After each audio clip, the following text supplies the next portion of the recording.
करते हैं शुरू से। घात क्या है? घात। ये घात क्या होती है? आप गणित की किताब देखे होंगे, कहीं कहीं ऐसे लिखा होता है, इसके सर पे 2 लिखा होता है। देखे हो किताब कभी खोले तो देखे होंगे, कहीं कोई संख्या लिखे, संख्या के ऊपर संख्या लिखी रहती है, ऐसे मिले है ना। तो आज हम इसी को पढ़ेंगे कि घात क्या होती है या घातांक क्या होता है। एक संख्या तो हम सीधे यहाँ लिख देते हैं, ठीक है, ये संख्या हो गई। अगर कोई संख्या इसके सर पे लिखी जाती है बेटा, तो उसको हम क्या पढ़ते हैं? घात। क्या पढ़ते हैं? घात। इस तरह आप किए बहुत हो मगर परिचित नहीं हो। देखो ये इसके सर पे लिखा गया है, तो ये 2 क्या होगी? घात। क्या है? घात। घात किसे कहते हैं? जब किसी संख्या के सर पर कोई संख्या लिखी रहती है तो उसको हम क्या पढ़ते हैं? घात पढ़ते हैं। आई बात समझ में? जैसे 4 के सर पे हम अगर 3 लिख दिए हैं तो 3 को क्या पढ़ेंगे? घात। घात पढ़ेंगे। क्या पढ़ेंगे? घात पढ़ेंगे। अगर हम पूछे कि इसमें घात कितनी है, 4 की घात कितनी है? 3 है। इसको इस तरह पढ़ा जा सकता है कि 4 की घात 3 है। ठीक, यहाँ पे 2 की घात 2 है, यहाँ पे भी 2 की घात 2 है। तो घात समझ में आया किसे कहेंगे? जब किसी संख्या के सर पे कुछ हुई संख्या लिखी रहती है तो उसको हम क्या पढ़ते हैं? घात पढ़ते हैं। आई बात समझ में? और इसको हम आधार पढ़ते हैं। क्या पढ़ते हैं? आधार। इसको हम आधार बोलते हैं और इसको हम क्या बोलते हैं? घात बोलते हैं। इतना समझ में आ गया? आई बात समझ में? इसको क्या बोलेंगे? आधार बोलेंगे। ठीक, बेस बोलेंगे। इसको क्या बोलेंगे? घात बोलेंगे। ठीक, इतना क्लियर हो गया? अब आगे समझिए। मान लीजिए 6 के सर पे हम 3 लिखे हैं, ठीक है, तो हम इससे पूछे कि 6 की घात कितनी है? 3 है। अब इसका मतलब क्या होता है?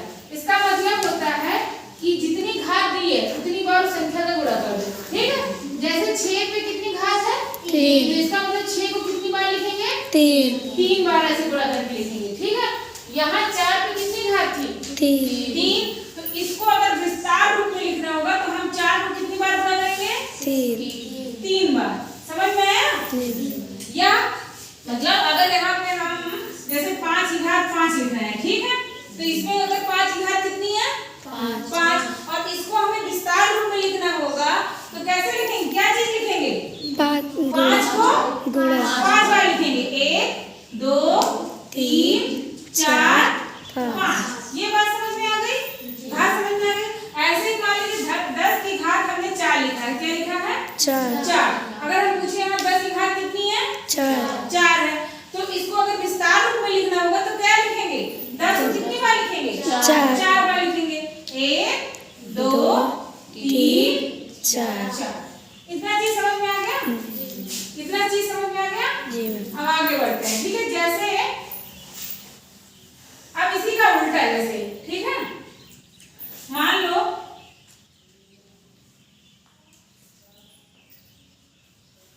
हमारे पास ये लिखा हुआ है, ठीक है, विस्तार रूप में, और कहता है कि दी हुए को किसमें? घातांकी रूप में लिखिए। क्या लिखिए? घातांकी रूप में लिखिए। मतलब हमें इसको किसमें लिखना है? घात के रूप में। किसमें लिखना है? घात के रूप में लिखना है। अब हम इसको घात के रूप में लिखने के लिए देखिए 10 हर जगह है ना? जी मैम। मतलब आधार इसका क्या है? यहाँ भी 10 है, यहाँ भी 10 है, यहाँ भी 10 है, यहाँ भी 10 है। सेम संख्या है तो हम इसको जो सेम रहेगा उसको नीचे लिख दिए, 10 लिख दिए। ठीक है, अब ये काउंट करेंगे कितनी बार 10 है? 1 2 3 4 5। कितनी बार 10 है? 5। तो जो 5 संख्या है उसको हम इसके सर पे लिख देंगे। किस पे लिख देंगे? सर पे। तो इसका ये घातांकी रूप है। इसका ये घातांकी रूप है जिसमें 10 आपका आधार है और 5 आपका क्या है? घात है।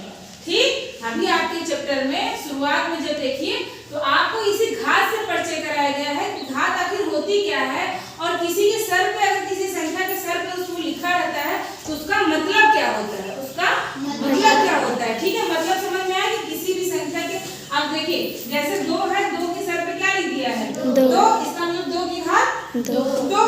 अब इसको अगर विस्तार रूप में लिखने का इस तरह भी पूछा जा सकता है कि इसका मान ज्ञात कीजिए। इसका मान ज्ञात कीजिए। तो मान ज्ञात करने के लिए हम इसको क्या करेंगे? विस्तार रूप में लिख लीजिए। विस्तार रूप में मतलब 2 को कितनी बार लिखना है? 2 बार।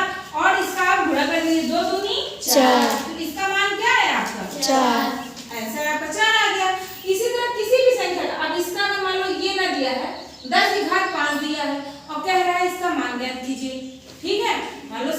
है 10 की घात 5 और इसका मान ज्ञात कीजिए। तो आप इसका मान ज्ञात करने के लिए क्या करेंगे, 10 को तो पहले 5 बार ऐसे गुणा करें, 10 ई वाला लिखेंगे 10 गुणे 10 गुणे 10 गुणे 10 गुणे 10 और इसका मान ज्ञात करेंगे 10 में 10 इस सबका गुणा करेंगे तो कितना आएगा, जितना ये है उतना क्या करें 0 रख दीजिए। कितना 5 है ना, 1 2 3 4 5 गुणा करेंगे तो आपको इतना आएगा। ठीक जी, आ रही है बात समझ में। 3 तरीके से प्रश्न पूछा जाएगा। पहला तो अगर मान लो ऐसे लिखा है विस्तार रूप में लिखा है, ठीक है, मान लो ये विस्तार रूप में लिखा है और कहा जा रहा है कि दिए हुए को किसमें लिखिए, घातांकी रूप में लिखिए। तो आप इसका घातांकी रूप कैसे लिखेंगे, अब देखिए यहाँ भी 3 यहाँ भी 3 यहाँ भी 3 सब जगह 3 है, तो हमारा आधार क्या हो गया 3। ठीक, और कितनी बार ये काम कर लीजिए 1 2 3 4, कितनी बार है 4 बार, इसके सर पे 4 लिख दिए। ये हो गया, लिख दिए, इसका आंसर हो गया घातांकी रूप। दूसरा प्रश्न अगर हमको ये दिया गया है और कह रहा है इसका मान ज्ञात कीजिए, इसका मान ज्ञात कीजिए, इसका मान ज्ञात करने के लिए फिर हम पहले इसको विस्तार रूप में लिखेंगे। इसका मतलब 3 को कितनी बार लिखेंगे 4 बार, 1 2 3 4 और फिर इन सब का आपस में क्या करेंगे गुणा कर लेंगे। 3 त्रिक का 9, ठीक है, फिर 9 आया यहाँ पे क्या आ गया 9 का फिर 3 में गुणा करेंगे 9 त्रिक 27, क्या आया